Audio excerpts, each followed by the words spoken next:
Bueno, muy buenos días, muy buenas tardes para todos ustedes. Para mí es un placer estar aquí. Me presento.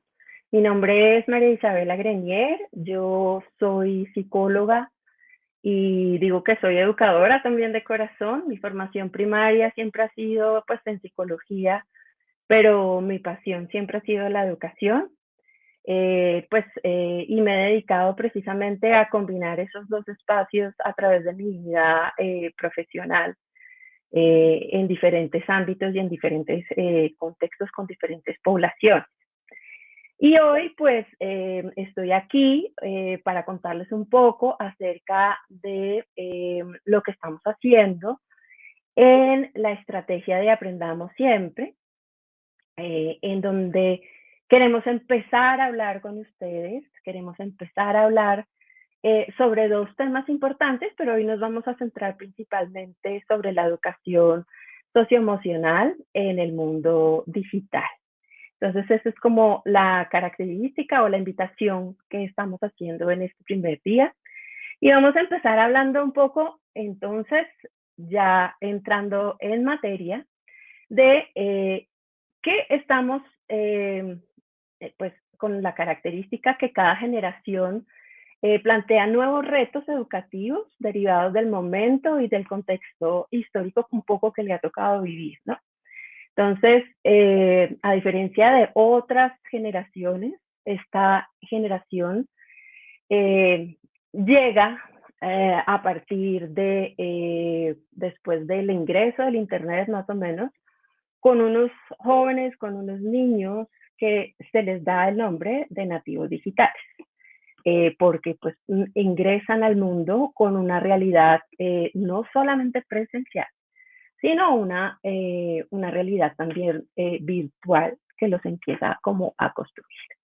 Desde esta mirada, entonces, este mundo puede ser inmensamente lleno de posibilidades, de encuentros, para que puedan, o sea, este mundo digital se vuelve una posibilidad para que estos niños y nosotros también podamos encontrar nuevas formas de conocimiento, de aprendizaje, también para construir ciudadanía, para poder hablar, para poder ser escuchado a través de las nuevas tecnologías, la globalización y los medios de comunicación, que son lo que ha dado como esta característica nueva y que hace que de alguna manera ingresemos a un mundo en donde se caracteriza por las pantallas y por la parte virtual.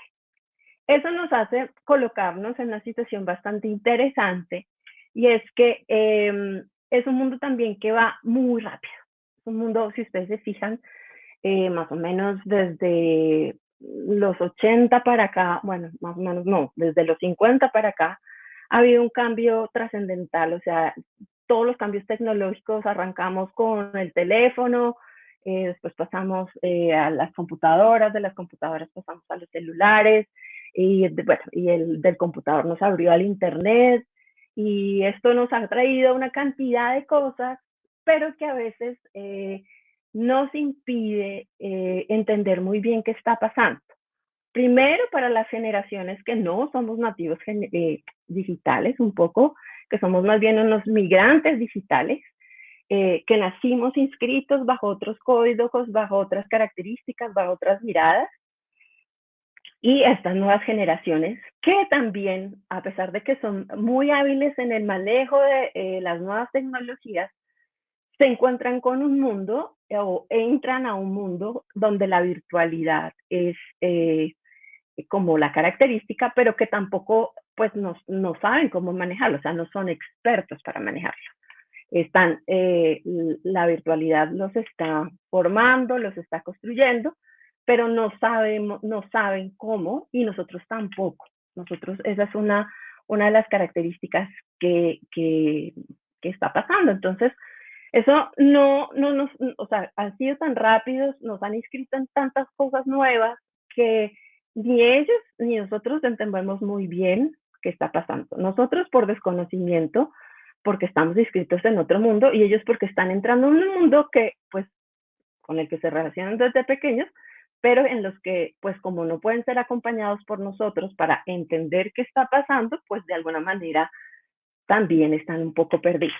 Entonces, eso nos genera de alguna manera como una cantidad de preguntas de cómo acompañar a estos niños, cómo ayudarlos a formar, cómo permitirles eh, darles herramientas para un mundo que el adulto a veces no entiende y ellos, a pesar de que están ahí, necesitan de una orientación para construirse, para leerse, para saber cómo se mueven en ese. Entonces, en ese contexto, aparece algo también que pues eso siempre estaba pasando, era como el contexto general.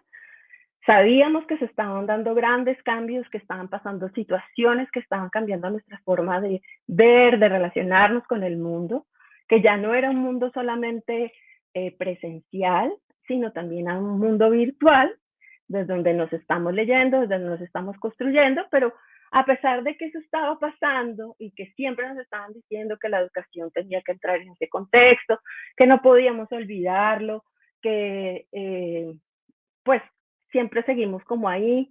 Y otra de las herramientas que siempre nos decían es, en este mundo digitalizado hay que volver a no olvidar que el ser humano no es algo fraccionado, no es algo dividido, no solamente transmitir conocimientos, no solamente darle conocimientos, sino que hay que ayudar a que el ser se gestione, a que el ser entienda cómo pararse, cómo resolver las situaciones que están en la vida y eso tiene que ver con lo social y con lo emocional. O sea, cómo a través de aprenderse a conocer y de alguna manera a manejar sus emociones, inscribiéndose en unos códigos morales, éticos y demás, aprende a relacionarse consigo mismo y con el otro. Y pues desde ahí empieza como a tratar de gestionar la vida, el mundo, no solamente desde la transmisión de conocimientos. Pero pues esto como que lo hicimos un poco de lado y llega en el 2022, en el 2020, perdón, la pandemia con el coronavirus y lo que nos coloca de frente es, bueno, ustedes no habían querido como pensar un poco acerca de esto, pero pues es una realidad que nuevamente nos puso de frente que la parte virtual, o sea, las nuevas tecnologías, cómo pensarlas, es una herramienta fundamental para que podamos gestionar y podamos llegar a más niños, podamos también pues sortear situaciones difíciles como por ejemplo la pandemia o por ejemplo situaciones de paro. O sea, la tecnología puede ser una herramienta para el aula y de alguna manera también nos coloca nuevamente con toda esta situación que pasa en la pandemia y después de ella, de que pues se nos olvidó que lo principal en la educación del ser humano era educarlo para la vida, para sortear las situaciones, para poder frentear un mundo y resolverlo, conociéndose, relacionándose con el otro y también teniendo una posición protagónica, de alguna manera tomando decisiones. Entonces, en este contexto, la pandemia vuelve y nos coloca de frente con dos situaciones principales, que en la educación principalmente, porque entonces es cómo transformar de alguna manera las prácticas pedagógicas para fortalecer los ambientes de aprendizaje mixto y las nuevas maneras de construir la enseñanza y fortalecer el desarrollo socioemocional a partir de la integración de aprendizajes fundamentales. Entonces, bajo esa mirada aparece la estrategia de aprendamos siempre. O sea, nos está diciendo, bueno, ¿cómo hacemos para que poder sortear con las tecnologías, para que las tecnologías y todas sean una fuente para poder llegar a esos niños y también desde esas tecnologías empezar a pensar que hay una realidad virtual que no podemos desconocer y cómo acompañamos esa realidad virtual también educando desde lo socioemocional. Entonces, eso nos lleva a que un punto estratégico en la estrategia es, bueno, es importante educar socioemocionalmente, que se vuelve un ejercicio prioritario, porque es a través del cual nosotros, los seres humanos, los niños, los adolescentes, los adultos en general, adquirimos, ¿sí? Y aplicamos efectivamente los conocimientos, las actitudes y las habilidades necesarias para tener conciencia de nosotros mismos, saber cuáles son nuestras fortalezas, cuáles son nuestras debilidades, qué en lo que somos únicos, qué nos diferencia del resto, de alguna manera también y bajo ese consigna poder gestionar nuestras emociones, poderlas ponerlas a servicio nuestro y de alguna manera en esa medida también relacionarnos con los otros, teniendo una mirada empática, podernos poner en la posición del otro y establecer a través de códigos éticos y morales, podemos establecer relaciones positivas en donde podamos de alguna manera asumir la responsabilidad de nuestras vidas, tomando decisiones responsables y también tomando decisiones en conjunto con los demás acerca de lo que pasa en nuestro entorno y no asumiendo una posición pasiva, sino transformadora. ¿Sí? Entonces, la educación socioemocional se vuelve un ejercicio que nos fundamental. En algún momento creímos que era el dar conocimientos lo que nos permitía de alguna manera poder transformar el mundo y es importante, pero los conocimientos no salen solos, los conocimientos detrás de eso tienen a una persona que si no tiene una intención, que si no se conoce, que si no sabe cómo relacionarse, el conocimiento no tiene ninguna validez. Puede llegar a crear lo que pasó un poco como en la Segunda Guerra Mundial, en donde que fue como algo que evidenció el mundo solamente el conocimiento, y es que pues, por ejemplo, se utilizaron a seres humanos como los judíos o las personas que eran consideradas como de otras castas, otras razas inferiores a la área para investigar, para hacer experimentos, para tenerles unas condiciones infrahumanas y no teniendo, o sea, no era el hombre al servicio, se volvió el hombre al servicio de la ciencia. Entonces, de alguna manera, lo que nos enseña todo este proceso es que tiene que haber un sujeto que se gestione para poder construir un conocimiento con una intención, ¿sí? Entonces, de alguna manera, en este sentido, eh, empezamos desde la estrategia de aprendamos siempre, de que sabemos que tenemos que ayudar a educar a ese sujeto, a mirar cómo se ha hecho, ¿cierto? Porque pues cuando uno arranca y bueno, ¿cómo educamos? ¿Cómo acompañamos a esa persona? Empezamos a preguntarnos cómo hacemos esa comprensión en el mundo educativo, ¿sí? ¿Cómo lo entonces empezamos a encontrar como unos puntos fundamentales y es que ha sido un proceso compartido entre la familia, la escuela, la comunidad, la iglesia y el Estado, en donde no se hablaba de educación, sino se hablaba de agentes o espacios socializadores, en donde por medio de la relación que entablaban los niños, las niñas en sus primeros, desde la gestación hasta los primeros años, ellos empiezan a aprender quién son y cómo relacionarse, ¿cierto? Y entran a unos códigos éticos que la cultura le da, ¿sí? Que son diferentes dependiendo del lugar o del mundo o de la situación que te toca vivir. Y en donde el ejemplo, o sea, lo que yo hago, lo que yo digo, como lo digo, es como era o es, y sí, ahorita vamos a ver por qué es como la herramienta principal para esa construcción de ese sujeto. O sea, en la educación socioemocional no vale decir que tenemos que ser amorosos y el niño no va a entender que ser amoroso si yo no lo muestro, si yo no lo gestiono desde mí como persona.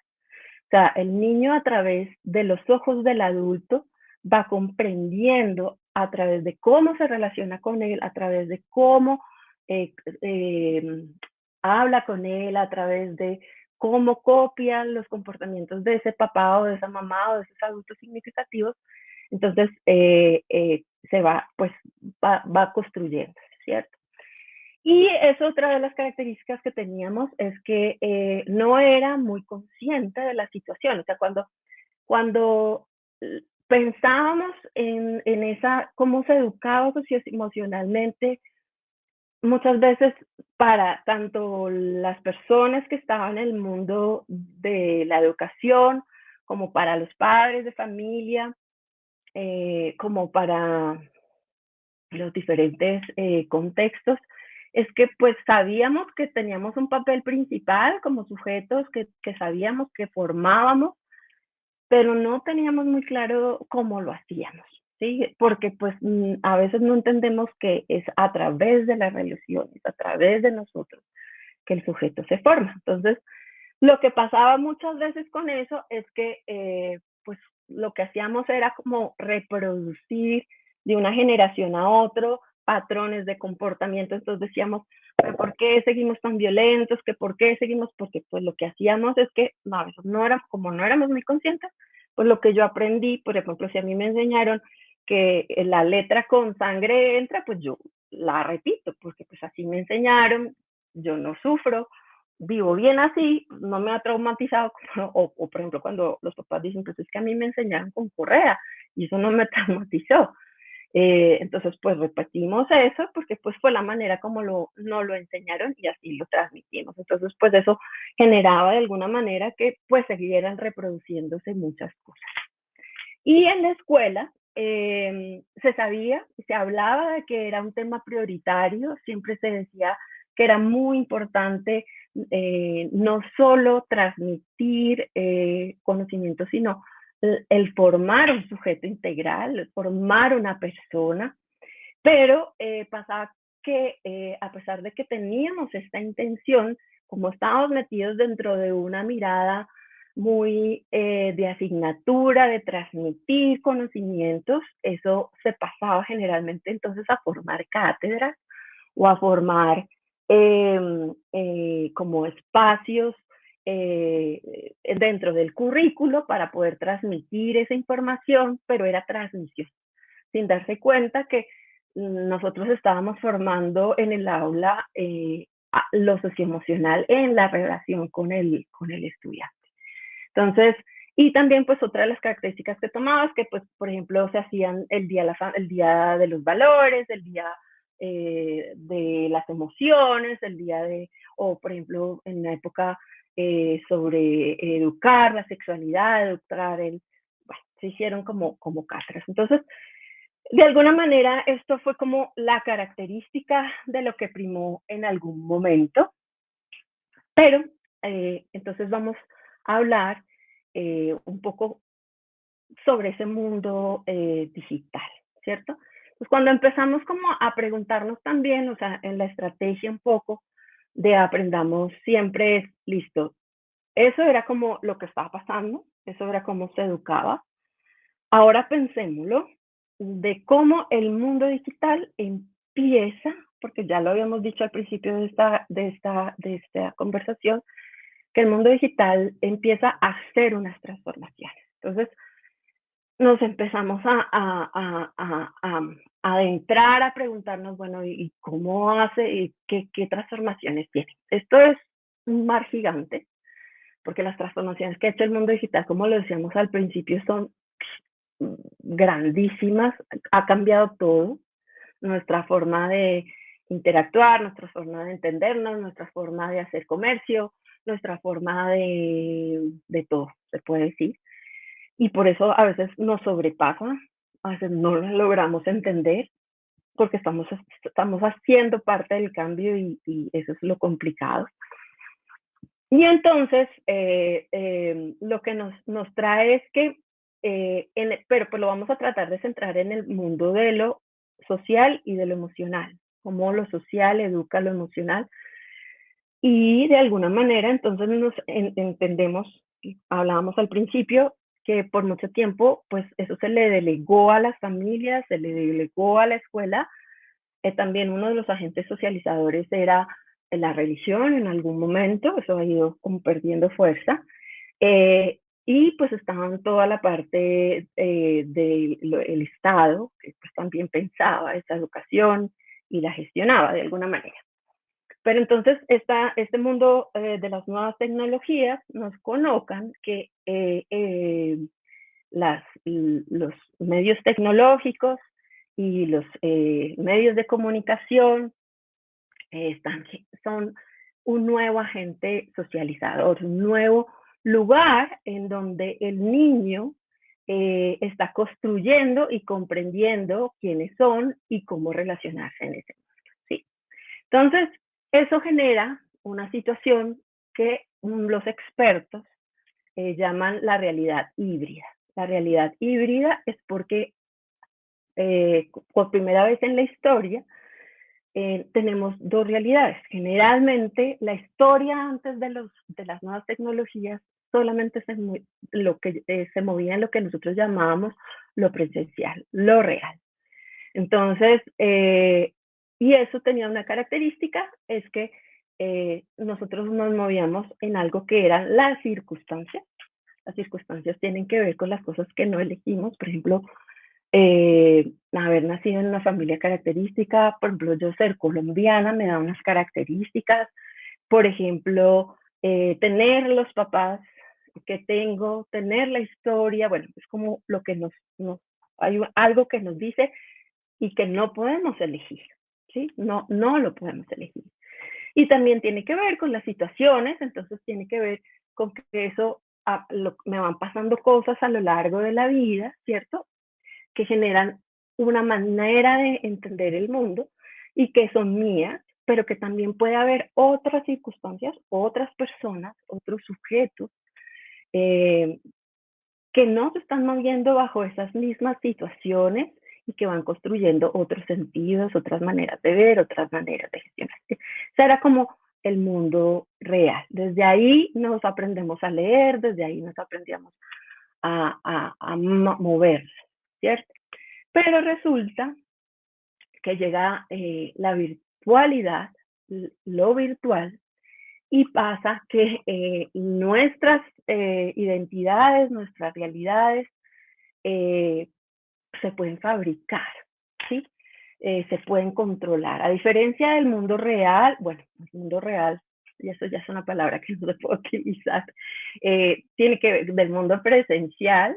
La virtualidad tiene la característica y es que yo en el mundo virtual puedo construir cosas, me puedo crear a mí mismo, puedo crear, por ejemplo, por ejemplo, en las redes sociales, yo puedo crear mi perfil, puedo inventar quién soy, puedo volverme flaca, volverme más atractiva, cambiarme a través de los filtros. Entonces, construyo eso, entonces, por ejemplo, ahorita hay muchas cosas que nos dicen compartimos, ¿cierto? Comparto con el otro mi vida, pero lo que se hace pues son construcciones también, porque yo veo que pues nos volvimos en unos excelentes comunicadores y entonces toda la gente hace una producción de estoy en la playa, voy a tal parte y entonces lo que hacemos es construir para los otros una realidad y a eso la puedo controlar, la puedo manejar a mi gusto, bajo mis circunstancias, bajo mis características. Entonces eso genera varias circunstancias, que es lo que un poco tenemos que entender cuando entramos eh, a ver este mundo digital y cómo nos socializa. Y es que crean unos problemas esta hibridación, porque una de las características es que el mundo virtual, ¿sí? Se adentra en la persona, en su yo real, ¿cierto? Entonces, de alguna manera, entonces, pues yo me parece súper interesante estar ahí, empiezo a producir cosas, me genera, también me da placer, ¿sí? Se me vuelve una realidad en donde me genera placer, porque pues a través de los algoritmos me dan la información que a mí me interesa, lo que yo quiero, lo que yo necesito, y empiezo a construir un mundo ahí que me permite estar como crearme una burbuja que me aísla de la realidad o del mundo presencial, que se vuelve más interesante, mucho más acogedor, y de alguna manera cuando la persona sale de ese mundo, eh, pues se vuelve, pues al mundo afuera le parece apático, le parece aburrido, ay, qué jartera, primero porque le causa frustración, obviamente, porque pues el mundo real no te está diciendo muchas veces ni lo lindo, ni te está dando las cosas que tú quieres, sino que te da otras condiciones, te puede llegar a frustrar, te puede decir, eso no funciona, así no es, y pues eso genera mucha eh, apatía y qué pereza, qué jartera, además porque el mundo virtual pues es mucho más interesante, o sea, yo puedo, por ejemplo, para aprender sobre una cosa, pues me puedo aprender, meter ahí y es mucho más, es mucho más tentador, ¿cierto? Porque se vuelve como esa imagen un poco del narciso, en donde yo solamente me veo a mí mismo y cuando yo me veo a mí mismo, pues si yo sonrío, él me sonríe y pues entonces pues, crea un ambiente ahí como de atraerte, de cuidarte, entre comillas. Y otro de las características es que, pues, en el mundo de las redes sociales, eh, se crea un mundo que funciona desde el yo virtual. O sea, nosotros en las redes sociales creamos ese yo, ¿sí? Lo construimos. Podemos decir que somos flacos y no lo somos, podemos decir que somos propositivos y no lo somos. Y cuando entonces creemos que ese mundo es real, ¿sí? Creemos que ese mundo es nuestra realidad y cuando pasa que no, ese mundo no concuerda con el yo real, ¿sí? Eso genera pues muchas veces que por ejemplo, en el mundo real yo sea flaco, delgado y demás, y tenga el pelo y tenga las características y de pronto, o por ejemplo me maquille como se me están maquillando ahora, en donde se desvanece la persona, su figura, sus características y demás. Pero cuando llego al mundo presencial, eh, pues la persona me ve súper maquillada y me dice, pero no es que tú eres más delgada, no es que tú eras deportista, no, y pues entonces eso genera también mucha frustración, mucha rabia y la capacidad para también moverse dentro de ese mundo presencial. Entonces, ahí, entonces la mayoría de los autores que están trabajando sobre este tema nos dicen que la clave para unir lo virtual y lo presencial es que hay que comprender que son dos mundos diferentes y separados. O sea, nos construyen, nos dan una identidad en este momento, nos dan una manera de ver y entender el mundo, pero son separados, ¿sí? O sea, esta es la realidad virtual, esta es la realidad presencial. Y dentro de eso, entonces, lo que sí se sigue teniendo clarísimo es que la familia y la escuela, desde las relaciones que construye el niño, desde la presencialidad, son los referentes para que pueda él encontrar unos valores, unas creencias para comprender y leer el mundo virtual, para intencionar ese mundo virtual, para pararse y decir, esto es un mundo virtual que no es la realidad, no es lo mismo. Y desde ahí empezar a entender qué me está vendiendo, por ejemplo, este youtuber, qué me está diciendo esta persona. Eso no va con mis valores, eso no va con mi forma de pensar y de alguna manera él pueda empezar a tener un pensamiento crítico, reflexivo, crítico, ¿sí? de la realidad. Un pensamiento que lea, ¿sí? Y que dé intención, como está ahí un poco en donde eh, se pregunte por qué estoy en las pantallas, qué estoy buscando en ellas, ¿sí? O sea, por ejemplo, me pregunta, uy, yo me la paso aquí metido, es porque definitivamente pues me siento triste y aquí pues supuestamente encuentro amigos, supuestamente estoy acá, aquí me veo en una realidad que me aleja, ¿sí? Y también porque, por ejemplo, o porque estoy en las pantallas, que puede ser como una posición mucho más adulta y es no estar porque sí, navegar porque sí, andar porque sí, y me empiezo a encontrar con unas realidades que a veces ni leo ni entiendo, sino a partir de lo que yo soy, de lo que busco, de lo que quiero, empiezo a darle orden a esa realidad virtual, a comunicarme y a entrar en las páginas bajo una intención, ¿sí? Y también desde la mirada de, bueno, entro bajo una intención, bajo unos valores, bajo una manera ya de relacionarme y de alguna manera también cuando ya interactúo en ellos, ya no es solamente actuar por actuar o interactuar por interactuar, sino también empezándose a pensar que puedo aportar, o sea, desde lo que yo soy, no desde lo que la virtualidad yo construyo y también dentro de la virtualidad que me han dicho que debo ser, ¿cierto? Y dentro de otras de esas cosas también es muy importante que los muchachos empiezan y las nuevas generaciones y nosotros también entendemos que hay cosas que dependen de mí y otras que no. Por ejemplo, dentro de las cosas que dependen de mí es que yo puedo darle una intención a lo que opino, a lo que hablo, ¿cierto? Y entonces hay que ser muy riguroso en lo que digo, cuidadoso también. En lo que no depende de mí es que, por ejemplo, hay opiniones de los demás, las opiniones de los demás no dependen de mí, no se pueden controlar. Yo puedo ansiar estar buscando muchos likes, ¿cierto? Pero eso no se puede controlar, eso es algo que no puedo tenerme bajo autocontrol. Entonces yo no me puedo dejar cambiar o terminar haciendo lo que el otro quiere que haga solamente para tener likes y sentirme de alguna manera con eso reconocido, apreciado y querido. Y otra de las cosas es que los logros que tienen los demás, o sea, por ejemplo, en las redes sociales pasa mucho esa vida perfecta en donde el otro viaja o el otro eh, bueno, adquiere una cantidad de cosas que nos han dicho que debe ser la felicidad. Entonces, está flaco, es exitoso, es popular, es bueno, una cantidad de cosas. Y entonces eso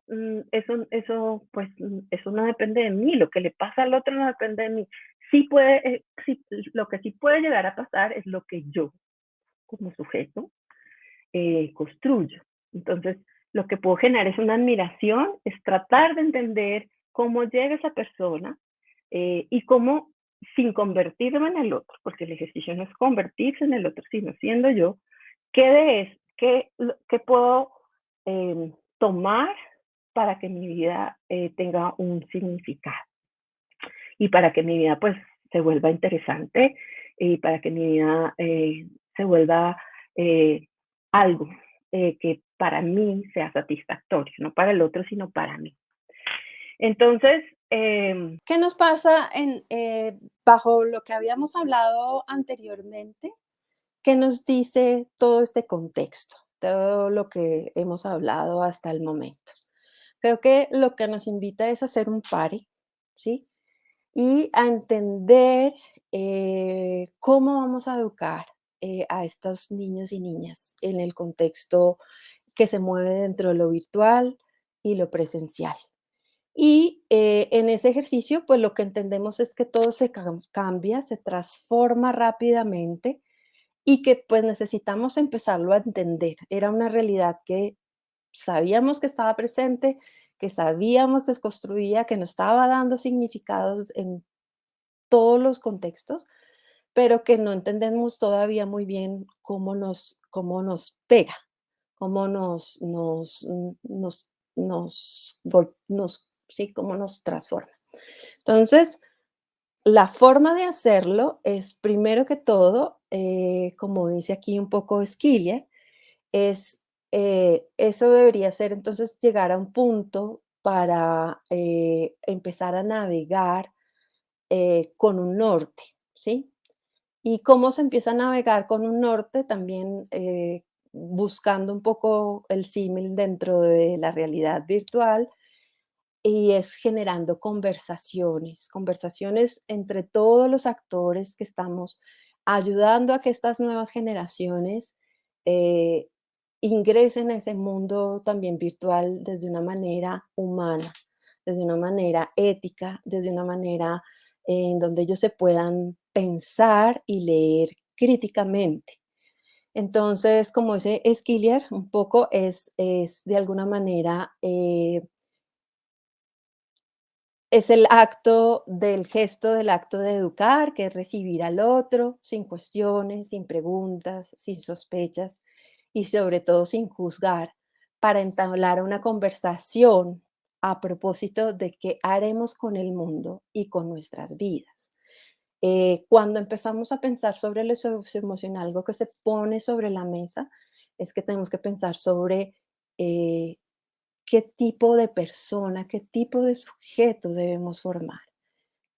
Que, o sea, hablamos sobre los propósitos de la educación, no solamente de los medios, sino de qué queremos, ¿sí? También pensando que estamos en un momento histórico fundamental, que estamos cambiando y que si no tomamos las riendas, ese momento histórico va a tomar las riendas sobre nosotros, va a terminar haciendo el ejercicio contrario, como pasó en la Segunda Guerra Mundial, en donde la persona queda al servicio y no es lo tecnológico al servicio de la persona. Entonces, para eso hay que, como decimos, iniciar conversaciones y queremos iniciar conversaciones con las instituciones educativas por varias cosas. Una es para empezar un ejercicio reflexivo y crítico, teniendo en cuenta las necesidades del mundo de hoy, que es lo que está pasando. Estamos en un mundo virtual, pero con unas realidades particulares, porque pasa que el mundo tecnológico tiene una característica y es que desafortunadamente no llega igual, o sea, no todos los niños tienen acceso a Internet, no todo el mundo tiene acceso a una tablet, todo el mundo no tiene un dispositivo electrónico. Eso no es una característica, sobre todo en los países latinoamericanos, y no se vuelve una realidad igual para todos, ¿sí? Entonces hay que empezar a ver esas necesidades de ese mundo. Existe ese mundo virtual, está haciendo y está transformando nuestras realidades, pero también existe otra, esa realidad presencial que tiene las características en donde lo virtual asume diferentes formas de acuerdo a también las posibilidades económicas que tienen los sujetos. Y por eso también una de las invitaciones es a pensarnos como dice la UNICEF y como dice bueno, las grandes instituciones a nivel mundial, que tenemos que empezar a cerrar esa brecha, a tratar de pensarlo, pero pues obviamente eso no se puede cambiar y decir, eh, se puede hacer de un momento para otro. Tiene que ser un propósito, una intención dentro de las políticas, pero pues hay que partir de que eso no es así y que pues todos los niños no viven la realidad virtual de la misma manera. ¿Para qué? Para que eso finalice en un proceso de desarrollo de una comunidad académica emocionalmente solidaria. Entonces, comunidad académica es que empecemos a construir, eh, a hablar y a decir, bueno, qué es lo emocional, qué es lo social, cómo lo queremos construir, cuáles son como las referentes teóricos, los referentes, las diferentes teorías a través de las cuales eh, se ha construido esto y empezar a construir un diálogo común para que después podamos de alguna manera em, eh, impactar en esas realidades a través de las transformaciones pedagógicas que puedan ayudar a que ese niño entienda a través de la relación que entablamos con ellos, que puede ser él, puede relacionarse a través de unos valores y con eso ingrese al mundo digital, y no el mundo digital lo avalanche y lo someta, ¿sí? Y entonces vamos a continuar. Y entonces por eso la estrategia de Aprendamos Siempre quiere acompañar ese proceso reflexivo y desarrolló una cartilla en donde en una primera parte para los docentes y los directivos docentes de las instituciones eh, y pues en general la comunidad educativa, porque pues la enseñanza de lo socioemocional se da o la educación de lo socioemocional se da no solamente en el aula es un lugar importante donde se dan unas relaciones que estructuran el sujeto, pero también se construye a través de las políticas del reglamento estudiantil, o el manual de convivencia y desde la cultura externa que está por fuera del aula. Entonces, de alguna manera, lo que se busca entonces es llegar a unos abordajes pues epistemológicos y teóricos a partir de, como decíamos antes, que hay esa comunidad académica crítica y reflexiva y para comprender, pensar y debatir con criterios las diversas posiciones que hay sobre lo socioemocional. Pasa, por lo general, que cuando empezamos a hablar sobre lo emocional, partimos desde lo que sabemos, o sea, desde los conocimientos. Y cuando nos encontramos, generalmente hay otros sujetos que hablan también desde lo que ellos saben. Entonces, por ejemplo, hay una situación que es muy común, entonces yo, por ejemplo, hablo sobre competencias, otras personas hablan sobre habilidades, pero sobre competencias y habilidades hay una cantidad de teorías y aquí hay otra cantidad de teorías. Entonces, hay que empezar a encontrar ese lenguaje común, ¿sí? A crear un lenguaje común, ¿cierto?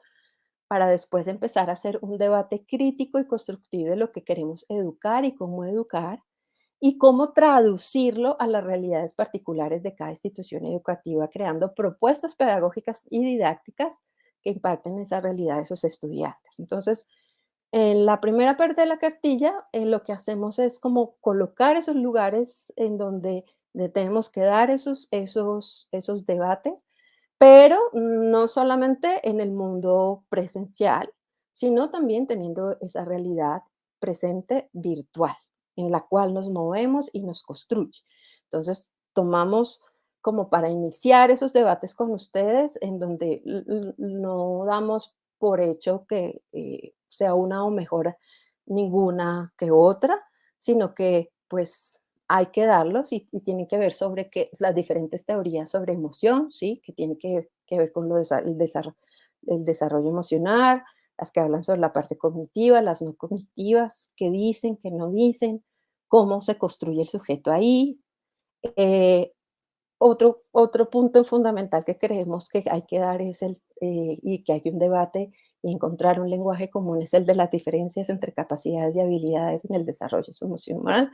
A veces todo el mundo dice, ah, no, competencia y habilidad es lo mismo. No, las de diferentes teorías no dicen lo mismo. Y entonces miremos a ver desde dónde habla usted, desde dónde hablo yo. No significa que todos lleguemos como un lenguaje igual, pero sí podamos como decir, ah, mire, este está hablando, por ejemplo, desde competencias, desde el mundo para la productividad, pero no, esta teoría no habla sobre esto, sino habla desde el mundo de las habilidades para la vida. Entonces es diferente, ¿sí? Otro punto que nos parece importante entrar en ese debate es sobre las tendencias en la educación a la hora de abordar la emoción y la educación, que tiene que ver con las etapas del desarrollo como objetivo de aprendizaje. Dice, hacia eso debemos apuntar, o sea, hacia eso debemos llegar, eso.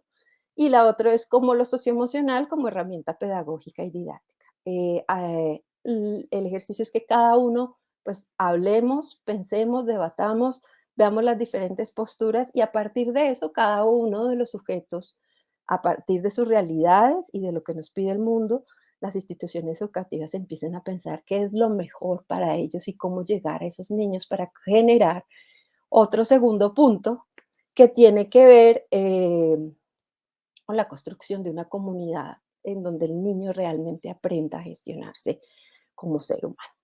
Entonces, cuando nosotros hacemos el abordaje, ya tenemos algunas pistas, es como decimos, esto no son procesos acabados, son procesos para discutir, para hablar, para seguir conversando, pero cuando en la estrategia pensamos y empezamos a introducir el exceso emocional, partimos de un punto que nos habla, nos dice, es que lo más apasionante de los avances revolucionarios del siglo XXI no ocurrirá por la tecnología, sino por el concepto expansivo de aquello que implica el ser humano y los valores que lo guían. Entonces, ¿qué queremos decir detrás de esto? Es que la situación no es lo tecnológico. Lo tecnológico es un medio a través de que se dan o se fundan ciertas o nuevas relaciones. Pero lo que tenemos es que darle y entender cómo se funda o cómo podemos fundar en lo tecnológico lo humano y los valores que lo guían, ¿sí?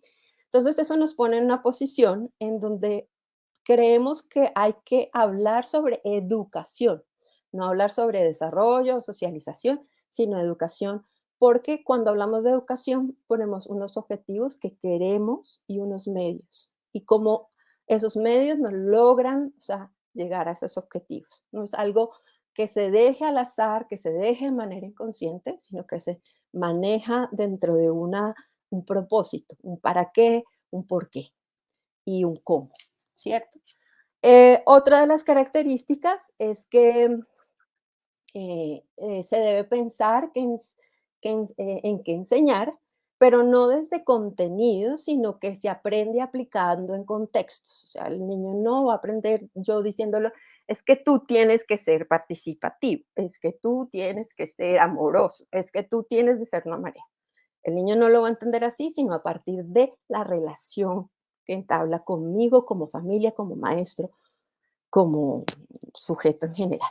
Entonces, y también tenemos que entender y preguntarnos sobre los contenidos. Entonces, hay dentro de los contenidos dos puntos fundamentales y es que el niño tiene que aprender a relacionarse con él, tener autocontrol y conciencia de sí mismo y aprender a relacionarse con otro, ¿sí? Dentro de unos valores culturales, éticos y morales para tomar decisiones, no solamente para que tenga una posición pasiva, sino también para que asuma una posición protagónica tanto de su vida como de su mundo. Eso es como los contenidos que tenemos que tener como presente, hacia qué tenemos que apuntar o los objetivos de la educación. ¿Cómo? Claro, claro y conciso, importantísimo, esto no se nos puede olvidar, es que se construyen en las relaciones con los otros. Y donde sigue teniendo un papel protagónico, como ya hemos lo dicho anteriormente, las relaciones, sobre todo desde la gestación a los primeros 6 años, que el niño entabla con él mismo, con su familia, con sus profesores. A través de eso, el niño va a entender quién es, cómo controlarse, cómo relacionarse con el otro y cómo tomar decisiones. Y a partir de eso, tenemos que tener claro que el ejemplo y la coherencia es la clave para todo este proceso. O sea, el niño entiende, si yo le digo, "Ah, es que tienes que ser amoroso, pero si yo soy déspota, si soy grosero con él, si, pues no le voy a enseñar eso.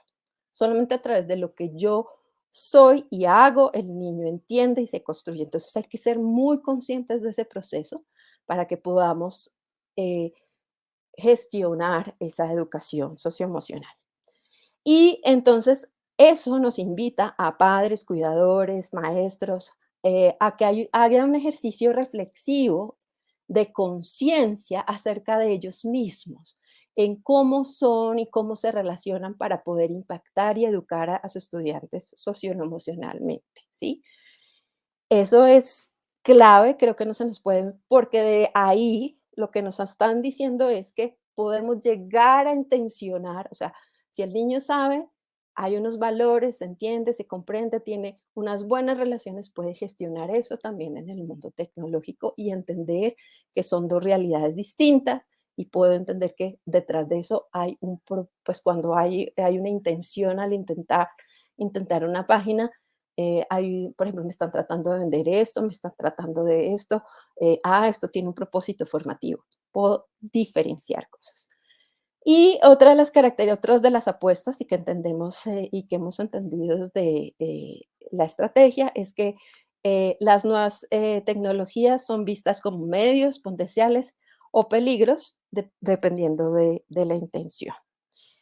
Entonces, eso nos invita a que asumamos una posición humanista de la educación, donde dos elementos son fundamentales y es que hay que cuidar al otro, ¿sí? O sea, cuando yo me relaciono en el aula, cuando yo me introduzco, utilizo unos medios educativos, tengo que pensar que tengo que cuidar al otro y eso se cuida a través de unos principios éticos, unos principios morales, que le den un poco de sentido a ese sujeto, que se sienta querido, que se sienta amado, que se sienta protegido y en esa medida pueda irse gestionando de una manera propositiva en su vida.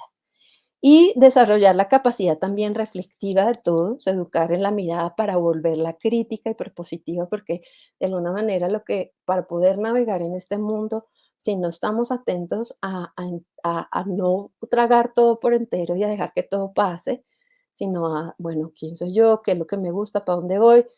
¿Dónde me paro? ¿Esto me sirve? ¿Esto no me sirve? Pues el mundo virtual nos va a comer, ¿sí? Tenemos que entonces también empezar a pensar en una educación socioemocional que tenga, en donde todos estamos implicados, es una responsabilidad compartida que incluye estudiantes, padres, educadores, instituciones educativas, al Estado y los entes gubernamentales, los medios de comunicación y los sectores productivos con el objetivo de promover normas y prácticas éticas que protegen y beneficien a los niños en línea y en generar políticas públicas. Y hay un punto que creo que nos trae este mundo del aprendizaje socioemocional o la educación socioemocional, y es que es el aprendizaje el lugar donde tenemos que propiciar como el foco. Pero el aprendizaje no de transmitir conocimiento, sino entenderlo desde una perspectiva relacional, o sea, a partir de la cual el niño construye, aprende, transforma a través de la relación con el adulto y que no es algo que solamente pase en un momento de la vida, sino que tenemos que estar en todas las etapas, en todos los momentos. El aprendizaje también, otra de los puntos es que tenemos que entender que no debemos homogeneizar y no es para unos pocos, sino tenemos que entender que todos aprendemos, pero de manera distinta, en tiempos diferentes, lo cual nos hace único y de alguna manera con eso también vamos a ir acompañando procesos en donde el niño entienda que es significativo, valioso, importante, y no unos buenos y otros malos, porque pues desde ahí también él lo entiende. Y otro de los puntos es que los estudiantes son constructores de conocimiento, de identidad, de cultura, o sea que es un sujeto que está construyendo conmigo al mismo tiempo. La educación socioemocional exige un ejercicio que también, bueno, eso ya lo hemos dicho, crítico de toda la comunidad educativa, en donde ellos también empiezan a decir qué queremos, para dónde vamos, cómo funcionamos, teniendo este mundo con unas características, pero también mis realidades. Y una de las características es que, pues, ya lo hemos dicho, no se puede educar socioemocionalmente sino a través de el ejemplo, tanto en los espacios virtuales como presenciales.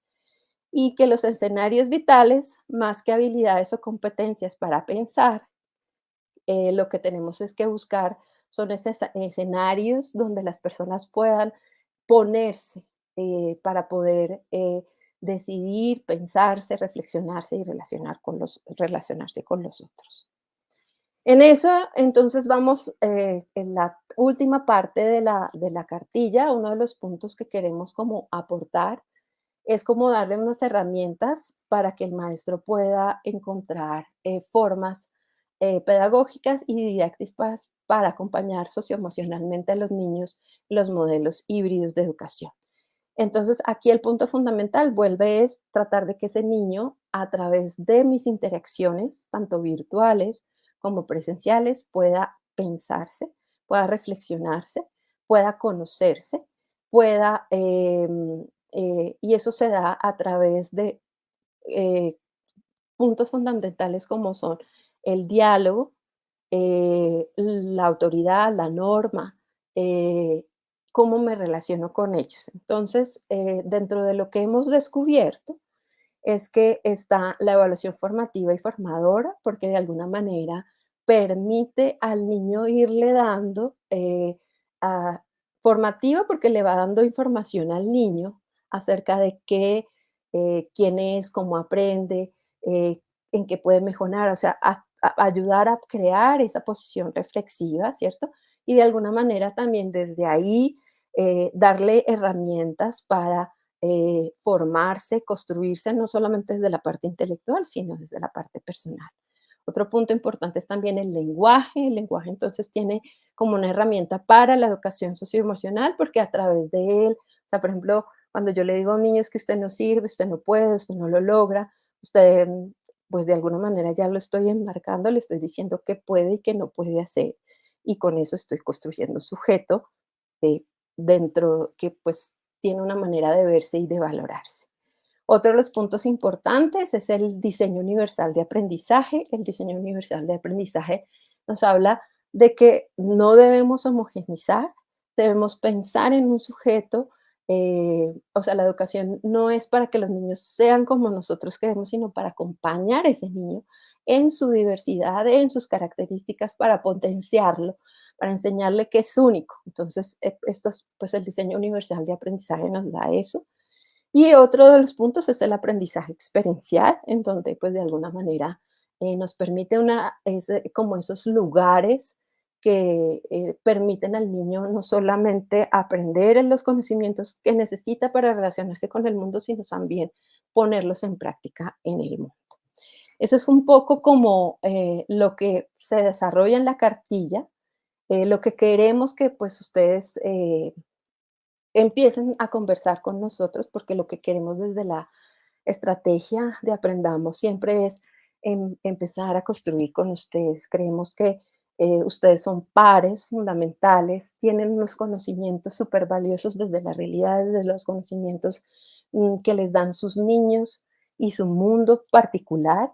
Y desde ahí creo que el camino es empezar a crear esa posibilidad de repensarnos y buscar lo que queremos para las nuevas generaciones. Eso es más o menos la invitación que les queremos hacer hoy.